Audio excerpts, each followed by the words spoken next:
I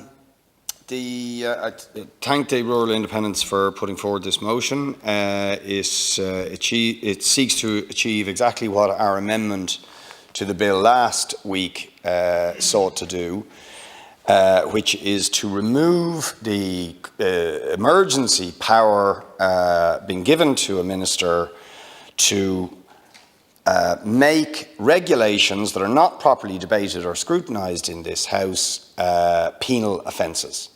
A very wide-ranging and draconian power which we do not believe that the minister should have. So this isn't just about regulations in pubs. It is about whether we should give a minister, and particularly, frankly, a government that has made a mess of communicating public health guidelines, that is losing the faith of the public in terms of the rationale, the consistency, the purpose and the effectiveness of their public health strategy, and indeed an opposition, for the most part, that is also inconsistent and frankly confusing in the positions that it is taking.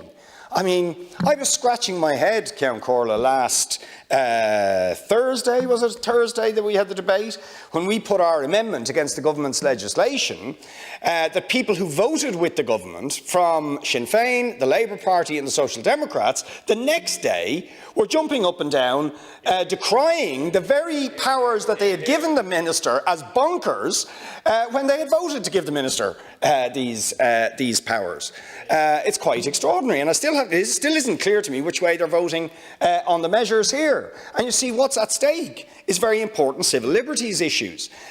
People who've been listening into the COVID committee should just listen to what the Free Legal Advice Centre and the Irish Council of Civil Liberties, and indeed even the Law Society, have been saying about their concerns about the inability of the government to communicate its public health messages, about the blurring of the lines between what is a legal offence and what is a public health guidance, concerns. I mean, I'll just quote you some of the things. The ICCL opposed the criminal sanctions with regard to movement in the early phases, worried about the significant criminal sanctions attached to ongoing regulations, worried about the right to protest, the lack of clarity around policing of those protests, the obligations on organisers, worried about the hooding of detainees,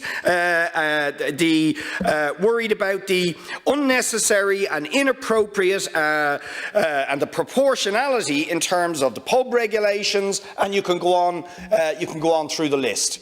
Okay, so there's a real problem here.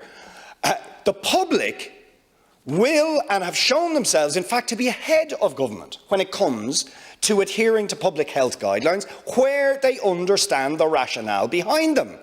But, you know, this idea, we'll open the pubs and it's okay to open the pubs, but we can't have, you know, my sister over to my house, or we're suggesting that might be made a criminal offence. It doesn't make sense to people. Or the state itself will put people into overcrowding housing conditions, direct provision centres and so on. That's not an offence, but possibly more than 6 people in your house might be an offence. It makes no sense. So we do not believe that the minister should have powers to essentially, on a whim, make things penal offences. Rather, we should explain the rationale, educate the public, bring the public with us, often listen to the public as to what is necessary in order to effectively combat this virus, rather than giving draconian powers to the Minister for Health.